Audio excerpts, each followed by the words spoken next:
Welcome to our YouTube channel guys. फिर से आपका अपने इस परिवार में स्वागत है गाइज। आज की वीडियो में बात करने वाले हैं SGPGI। जैसा आप सभी को पता है, इसके पहले हमने एक वीडियो अपलोड किया था, वहां पे बताया था कि भैया SGPGI लखनऊ में वैकेंसी निकल के आई है, आप लोग अप्लाई ज़रूर करें। तो आपके बहुत सारे सवाल हैं, जैसे कि सर ये संविदा पे है या फिर गवर्नमेंट है, सैलरी कितना है, और हाँ, एक चीज़ ये चीज़ मैंने बोला कि भैया एनम मैंने लिख भी दिया था कि एनम वालों के लिए भर्ती है, एनम वाले भी अप्लाई करें। तो आप भर भर के कमेंट करने लगे कि एनम की कहाँ वैकेंसी है। वीडियो पूरा आप देखते नहीं हैं, फिर कमेंट करना शुरू कर देते हैं थंबनेल देख कर ही। आप सभी को पता है, आज तक मैंने आपको किसी भी तरीके से गुमराह नहीं किया, सभी को पता है और सभी अच्छे से जानते हैं।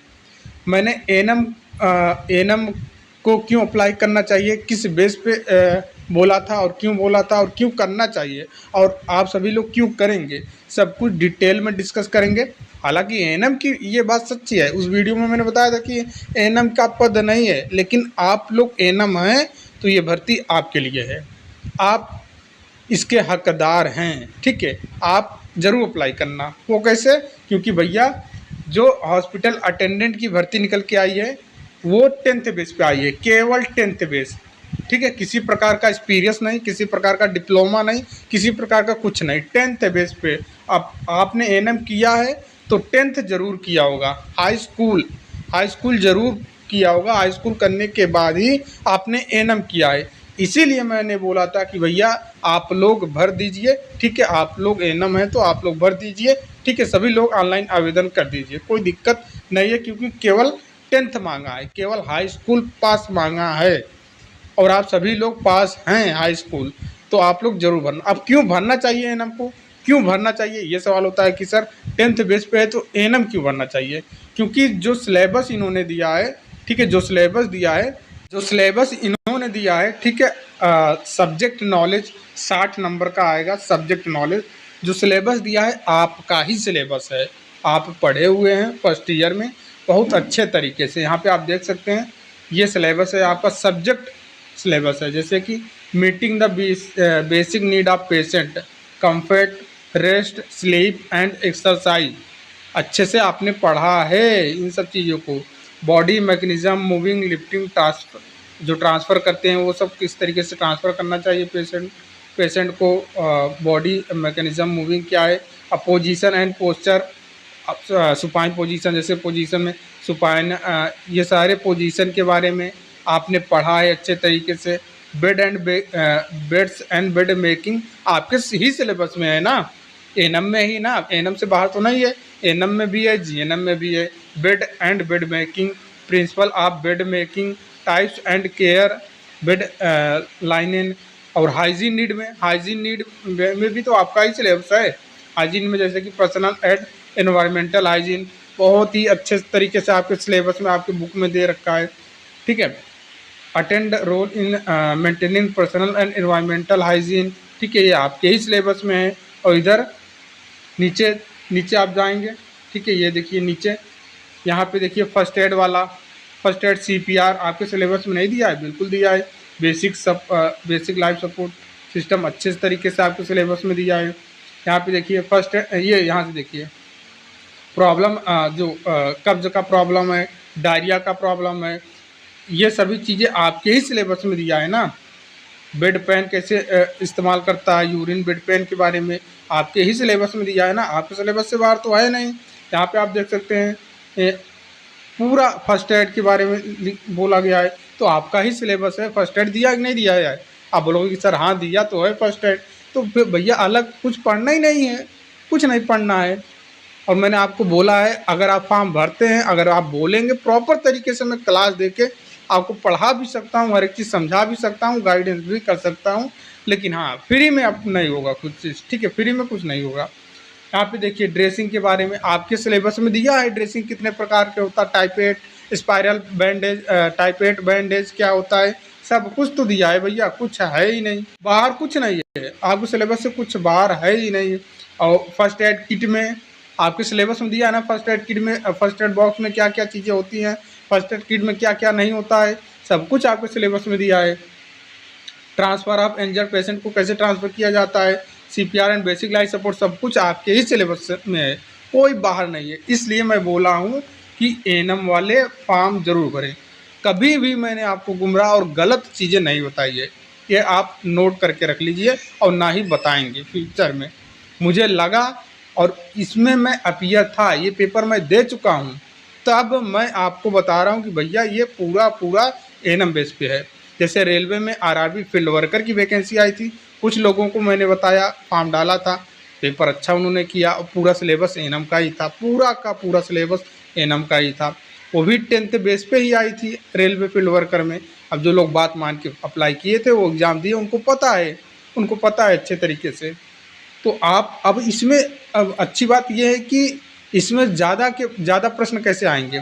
ज़्यादा प्रश्न आप जो ड्यूटी जैसे किए हुए हैं हॉस्पिटल में, जैसे कि फिगर दे के पूछ लेता है, बीपी मशीन का फिगर दे देगा, ग्लूकोमीटर का फिगर दे देगा, पूछेगा ये कौन सा यंत्र है, कैथेटर का फिगर दे देगा, बोलेगा ये कौन सी नली है, फूड पाइप दे देगा, बोलेगा कौन सा है, डिफिब्रिलेटर दे देगा, फिगर पूछेगा ये क्या है। तो बेसिक प्रश्न आते हैं बहुत ही ज़्यादा। लास्ट टाइम 15-20 प्रश्न तो ऐसे ही पूछ लिया था फिगर दे दे के कि बताइए ये कौन सा मशीन है, बताइए ये क्या है, बताइए वो क्या है, फिगर दे दे के। तो कुछ है ही नहीं भैया। मैं प्रॉपर तरीके से आपकी स्ट्रेटजी तैयारी सब कुछ करवा सकता हूँ, केवल सब्जेक्ट नॉलेज 60 नंबर ही नहीं। अब देखिए 60 नंबर में आप अगर ईमानदारी से मेहनत से पढ़ लेते हैं तो 60 में आराम से 55 ला लेंगे, 55 प्लस आराम से। 72 कट-ऑफ ओबीसी की गई थी, ठीक है, 72 गई थी। आप बोलोगे कि सर मेरा कितना मार्क्स था, तो मैं बता नहीं सकता हूँ, ठीक है। मैंने चेक भी किया था, लगभग पेपर देने के शाम तक पहुँचते, घर जैसे पहुँचे तो वैसे हमारा मार्क्स भी शो हो गया था वेबसाइट पे। मार्क्स मैंने आपको दिखाया था, मार्क्स मैंने आपको दिखाया नहीं था और उसका मैं स्क्रीनशॉट भी नहीं लिया हूँ, नहीं तो वो मैं दिखा देता आपको कि मैंने कितना पाया था। अब देखिए 75 यूआर की कट-ऑफ गई थी। अब अगर आप 55 ला लेते हैं इसमें सब्जेक्ट में, बच ही रहा है कितना यार, बच ही कितना रहा है, 20 और बच रहा है कि आप 40 नंबर में से 20 नहीं ला सकते हैं रीजनिंग में, जीके में से। अगर उसमें ला सकते हैं 20 नंबर तो हो तो गया सिलेक्शन, रुकने वाला है ही नहीं है। लास्ट टाइम 80 वैकेंसी आई थी, इस बार 43 वैकेंसी निकल के आई है। अब बात कर लें कि भैया एग्ज़ाम जो होगा, बहुत परेशानी आपको रहती है इंग्लिश हिंदी को लेकर, पता नहीं क्यों। एम्स में भी आप ये पूछते हो इंग्लिश में आएगा कि हिंदी में आएगा। तो ये भैया देखिए एक सेंट्रल गवर्नमेंट भर्ती है। कौन सी भर्ती है? यूपी की भर्ती नहीं है, सेंट्रल गवर्नमेंट में काउंट किए जाएंगे आप, ठीक है जॉब यूपी में ही, लेकिन आप सेंट्रल गवर्नमेंट की तरफ से, और ये ऑल इंडिया वैकेंसी है, पूरे इंडिया के लोग भर सकते हैं, चाहे वो बिहार से हो, चाहे एमपी से हो, चाहे ऑल इंडिया की वैकेंसी है, ऑल इंडिया की, ऑल इंडिया लोग अप्लाई कर सकते हैं। और सेंट्रल गवर्नमेंट वैकेंसी है। पेपर जो आपका होगा, ठीक है, हॉस्पिटल अटेंडेंट का, ये आपका हिंदी में होगा, ठीक है, ध्यान में देना, हिंदी और इंग्लिश दोनों भाषाओं में होता है, हिंदी और इंग्लिश दोनों भाषाओं में होता है। अब रही बात ऑफलाइन होगा या ऑनलाइन, तो भैया ये ऑनलाइन पेपर है, ठीक, सेंट्रल गवर्नमेंट है, ऑनलाइन पेपर है। क्या है ये?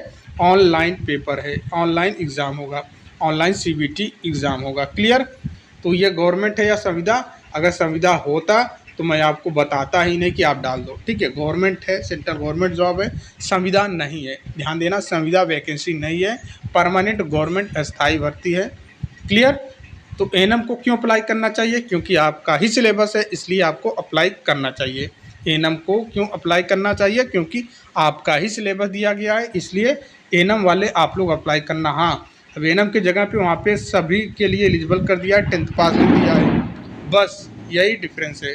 बाकी सिलेबस पूरा आपका ही है, पूरा आपका ही है। आप तो बहुत सारा इसके पहले हेल्थ प्रमोशन और community health nursing, child health nursing, ये सब कुछ पढ़ लिए हैं। यहाँ पे तो कुछ बचे खुचे ही चीज़ें पढ़नी है, ज़्यादा कुछ पढ़ना ही नहीं है। तो आपने आप उम्मीद करते हैं सारा डाउट आपको क्लियर हो गया। देखिए लास्ट मैंने बता दिया कि स्टार्ट ये 18 जून से हुआ है फॉर्म आवेदन का, और 18 जुलाई तक लास्ट डेट है, 18 जुलाई तक लास्ट डेट है, ठीक है।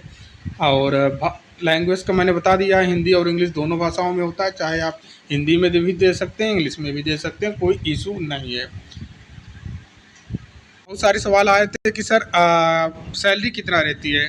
सैलरी देखिए 1900 ग्रेड पे है, ठीक है, 1900 ग्रेड पे है, 1900 ग्रेड पे कितना बनता है, 1900 ग्रेड पे वही आपका कितना बनेगा सर, 25,000 से लेके 30,000 में स्टार्टिंग पेमेंट इतना रहता है, 25 के से 30 के तक सैलरी इतना मंथली आपका। ठीक है, सब कुछ यहाँ पे देखिए। अब गवर्नमेंट 1900 ग्रेड पे है लेकिन सेंट्रल गवर्नमेंट है तो ये पैसा ज़्यादा बन जाता है, और यहीं पे यूपी गवर्नमेंट होता है तो पैसा वही आपका 20-25 22-25 30 25,000 के आसपास ही रहता है, लेकिन सेंट्रल गवर्नमेंट है तो ये 25 से 30,000 आपका पेमेंट आराम से बनेगा स्टार्टिंग में। ये आप डालना चाहते हैं 1100 फी है भैया, कुछ सोच समझ के डालिएगा। क्या आपको देखिए, क्योंकि आप भैया एनम हैं, ठीक है, एनम है आप, ठीक है, और आपकी भर्ती सबसे बेस्ट भर्ती लगी हुई है यूपी SSC की, उस पर भी फोकस करना है। और इस पे एक्स्ट्रा चीज़ आपको क्या पढ़ना है, इस पर बस थोड़ा मैथ रीजनिंग, ये चीज़ें हैं जो आप 2 घंटे अलग से समय निकाल के पढ़ सकते हो। ठीक है, 2 घंटे अलग से समय निकाल के पढ़ सकते हो, कोई बड़ी बात नहीं है। सिलेबस में मैंने आपको बता ही के रखा है कि भैया 10 नंबर आपका इंग्लिश आएगा, ठीक है, 10 नंबर इंग्लिश आएगा, 10 नंबर आपका मैथ आएगा, ठीक है, 10 नंबर आपका क्या आएगा, जीके, ठीक है, 10 नंबर जीके आएगा, और 10 नंबर आपका क्या आएगा सर, रीजनिंग आएगा, 10 नंबर आपका रीजनिंग आएगा, 10 20 30 40 नंबर ये हो गया, और 60 नंबर आपका सब्जेक्ट नॉलेज से, जो मैं आपको बताया हूँ, सब्जेक्ट नॉलेज से आपका 60 नंबर आने वाला है। क्लियर? उम्मीद करते हैं अब चीज़ें आपको क्लियर हो गई होंगी। अब भी जो भी डाउट है तो कमेंट करके आप बता देना। कुछ लोग बोले हैं कि ऑनलाइन आवेदन कहाँ से करें, कैसे करें, तो भैया ऑनलाइन आवेदन आप SGPGI सीधा गूगल पे डालिएगा, ऑफिशियल वेबसाइट पे चले जाएंगे, वहाँ पे नोटिस भी पढ़िए, या मैं लिंक डायरेक्ट कमेंट बॉक्स में लिंक पिन कर देता हूँ, वहाँ से भी आप कर सकते हो। ठीक है, बस वो लिंक जहाँ पे फॉर्म डलवाने जाना, वो लिंक कॉपी करके उनको भेज देना, आसानी से वो डाल देंगे, कोई इशू है ही नहीं। उम्मीद करते हैं सारी चीज़ें अब आपको क्लियर हो गई होंगी। तो मिलते हैं नेक्स्ट वीडियो में, तब तक के लिए जय हिंद, जय भारत।